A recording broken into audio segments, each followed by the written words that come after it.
বিসমিল্লাহির রহমানির রাহিম। শুরু করছি পরম করুণাময় অসীম দয়ালু আল্লাহর নামে। সুপ্রিয় শিক্ষার্থীবৃন্দ, মাই স্কুলে তোমাদের সবাইকে স্বাগতম জানাচ্ছি। আশা করছি তোমরা সকলেই ভালো আছো। আমিও আলহামদুলিল্লাহ ভালো আছি। আজকে ষষ্ঠ শ্রেণীর দ্বিতীয় সপ্তাহের অ্যাসাইনমেন্ট বিজ্ঞান বিষয়ের একটি উত্তরপত্রের নমুনা তোমাদের সামনে উপস্থাপন করব এবং সেই ভিত্তিতে বিস্তারিত আলোচনা করব। প্রথমেই তোমরা ষষ্ঠ শ্রেণীর অ্যাসাইনমেন্টের প্রশ্নটি দেখতে পাচ্ছ। বিজ্ঞান কি? উদ্ভিদের বেঁচে থাকার জন্য পানি দরকার কি না তা পরীক্ষার জন্য বৈজ্ঞানিক প্রক্রিয়ার ধাপগুলো কি কি হবে। 3.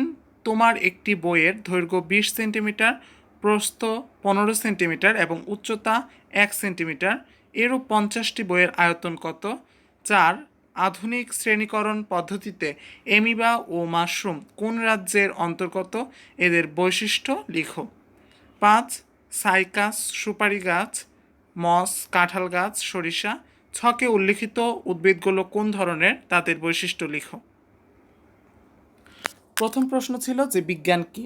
বিজ্ঞান হলো প্রকৃতি ও প্রাকৃতিক ঘটনা সম্পর্কে জ্ঞান, যা পর্যবেক্ষণ ও পরীক্ষা থেকে পাওয়া বা পরীক্ষা নিরীক্ষা দ্বারা সমর্থিত এবং বিজ্ঞানসম্মত দৃষ্টিভঙ্গি। বিজ্ঞানের জ্ঞান যেমন গুরুত্বপূর্ণ, জ্ঞান অর্জনের প্রক্রিয়া বা পদ্ধতিও তেমন গুরুত্বপূর্ণ। আর সবচেয়ে বেশি গুরুত্বপূর্ণ হলো বিজ্ঞানসম্মত দৃষ্টিভঙ্গি। পরবর্তী প্রশ্নে ছিল উদ্ভিদের বেঁচে থাকার জন্য পানি দরকার কিনা তার পরীক্ষার জন্য বৈজ্ঞানিক প্রক্রিয়ার ধাপগুলো কি কি হবে। দেখো, বৈজ্ঞানিক প্রক্রিয়ার ধাপগুলো ধারাবাহিকভাবে দেওয়া হয়েছে। প্রথমেই পরীক্ষণ, বেঁচে থাকার জন্য গাছের পানি দরকার কিনা তার পরীক্ষা। পরীক্ষণটি করতে যা যা দরকার: ছোট দুটো পাত্র, ফুল গাছের দুটি চারা, পানি ও শুকনা মাটি। পদ্ধতি: 1. সমস্যা নির্ধারণ। পরীক্ষণ পদ্ধতির প্রথম ধাপে আমরা সমস্যা স্থির করলাম যে ফুল গাছের চারা তুলে এনে লাগালে মারা যাচ্ছে কেন। 2. জানা তথ্য সংগ্রহ। আমরা বই পড়ে শিক্ষককে বা পিতামাতাকে জিজ্ঞাসা করে জানার চেষ্টা করলাম কেন চারা গাছ মারা যেতে পারে। আমরা জানলাম যে পানি না পেলে চারা গাছ মারা যেতে পারে। 3. আনুমানিক সিদ্ধান্ত গ্রহণ। জানা তথ্য থেকে আমরা অনুমিত সিদ্ধান্ত নিলাম যে পানির অভাবে চারা গাছ মারা যায়। এই পর্যন্ত যা কিছুই করা হয়েছে শিক্ষার্থী বন্ধুরা একটু লক্ষ্য করলে দেখবে যে সব কিছুই কিন্তু অনুমিত ছিল, অর্থাৎ আন্দাজ করা। এরপর থেকে শুরু হবে আসলে পরীক্ষণটা। দেখো, পরীক্ষণের পরিকল্পনা। এবার আমরা পরীক্ষণের পরিকল্পনা করলে একটি বিষয় খেয়াল রাখতে হবে যে এই পরীক্ষার জন্য আমাদের দুটি পাত্রে দুটি গাছ নিতে হবে। আমরা কেবল দুটি পাত্রের মধ্যে একটি বিষয়ে পার্থক্য রাখতে পারবো, অন্য সব কিছু সমান সমান রাখতে হবে, না হলে যেটি যাচাই করতে চাই তা করতে পারবো না। এখানে দেখো বলেছে যে আমরা কেবল দুটি পাত্রের মধ্যে একটি বিষয়ে পার্থক্য রাখতে পারবো। সেই পার্থক্যটা কি? সেটা হচ্ছে একটি পাত্রে আমরা পানি দেব এবং অন্যটিতে পানি দেব না। এতটুকুই পার্থক্য। অন্য যদি কোনো পার্থক্য রাখি তাহলে কিন্তু পরীক্ষণটা সম্পূর্ণই ব্যর্থ হবে। 5. পরীক্ষণ। এবার হচ্ছে পরীক্ষণের মূল অংশটুকু। ছোট দুটি একই রকমের পাত্র নেই, মাটি বা প্লাস্টিকের টব জাতীয় পাত্র হলে বেশি ভালো হয়। পাত্র দুটির তলায় ছোট ছিদ্র করি। এবার শুকনো মাটি দিয়ে পাত্র দুটি ভরে দিই। এবার একই ধরনের দুটি চারা গাছ পাত্রে রোপণ করি। একটিতে পানি দেই আর একটি শুকনো রাখি। দুটি গাছকেই ছায়ায় রেখে দেই। পরের দিন গাছ দুটিকে পর্যবেক্ষণ করি। একটি গাছ প্রায় মরে গেছে, তাই না? অন্যটি সতেজ আছে। অর্থাৎ দেখা গেছে যে একটি গাছ মরে গেছে এবং অন্যটি সতেজ আছে। দুটো টবের মধ্যে শুধু একটি পার্থক্য ছিল, সেটি ছিল যে একটির মধ্যে পানি দেওয়া হয়েছিল, অন্যটির মধ্যে পানি দেওয়া হয়নি। উপাত্ত বিশ্লেষণ ও সিদ্ধান্ত গ্রহণ।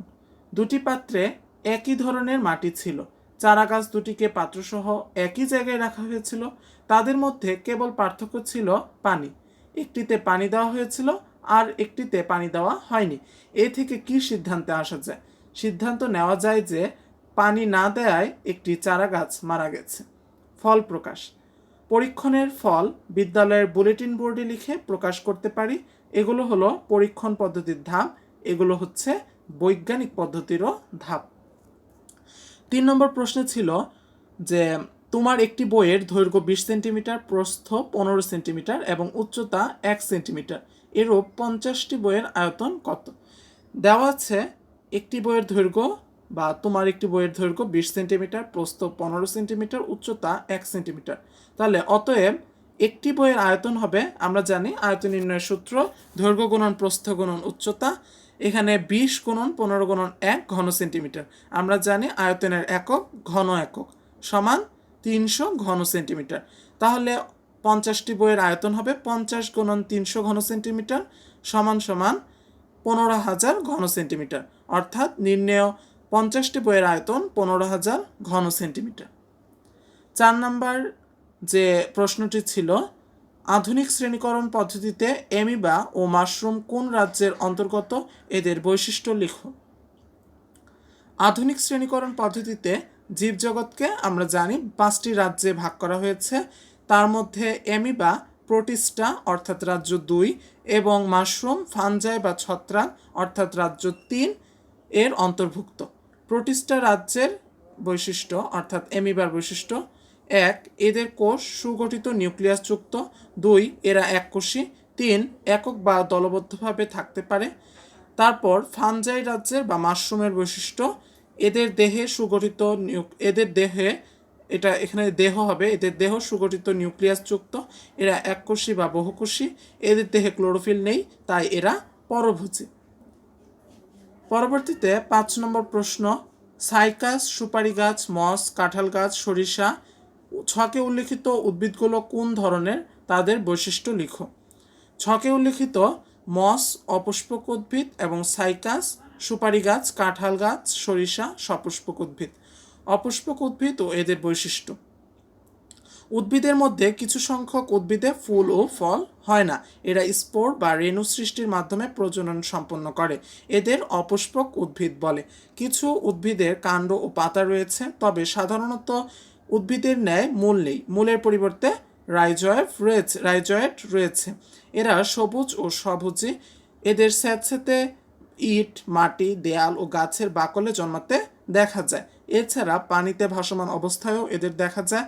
সাধারণত এরা পুরাতন ভেজা দেয়ালে কার্পেটের মতো নরম আস্তরণ করে ঠাসাঠাসিভাবে জন্মে। সপুষ্পক উদ্ভিদ ও এদের বৈশিষ্ট্য: সপুষ্পক উদ্ভিদে ফুল উৎপন্ন হয়। এদের দেহ সুস্পষ্টভাবে মূল, কাণ্ড ও পাতায় বিভক্ত। কোনো উদ্ভিদ ফল উৎপন্ন করে, আবার কোনোটি ফল উৎপন্ন করে না, তাই বীজগুলো অনাবৃত থাকে। এরা প্রধানত 2 ধরনের, যথা নগ্নবীজী উদ্ভিদ ও আবৃতবীজী উদ্ভিদ। এদের দেহে অত্যন্ত উন্নত ধরনের পরিবহন কলা উপস্থিত থাকে। এরাই কাঠ প্রদানকারী উদ্ভিদ। 1. নগ্নবীজী উদ্ভিদ: এসব উদ্ভিদের ফুলে ডিম্বাশয় না থাকায় ডিম্বকগুলো নগ্ন থাকে। এসব ডিম্বক পরিণত হয়ে বীজ উৎপন্ন করে। সাধারণ উদাহরণ হচ্ছে সাইকাস, পাইনাস। দেখো, সাইকাস কিন্তু ছকের মধ্যে একটি উদ্ভিদ ছিল, অর্থাৎ আমরা বলতে পারি সাইকাস হচ্ছে নগ্নবীজী সপুষ্পক উদ্ভিদ।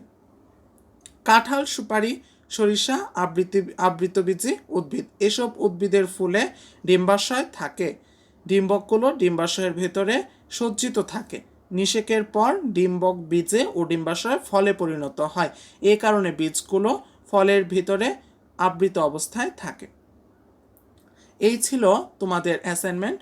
অবশেষে সুপ্রিয় শিক্ষার্থীবৃন্দ, অ্যাসাইনমেন্টের এই ভিডিওটি যদি তোমাদের কোনো কাজে লেগে থাকে এবং ভিডিওটি যদি তোমাদের ভালো লেগে থাকে অবশ্যই লাইক করবে এবং এরকম আরও ভিডিও পেতে আমার চ্যানেলটিকে অবশ্যই সাবস্ক্রাইব করবে। তোমাদের সবাইকে ধন্যবাদ জানিয়ে আজকের মতো এখানেই শেষ করছি। সবাই সুস্থ থাকবে, ভালো থাকবে। তোমাদের সকলের অ্যাসাইনমেন্ট ভালো হোক। আসসালামু আলাইকুম।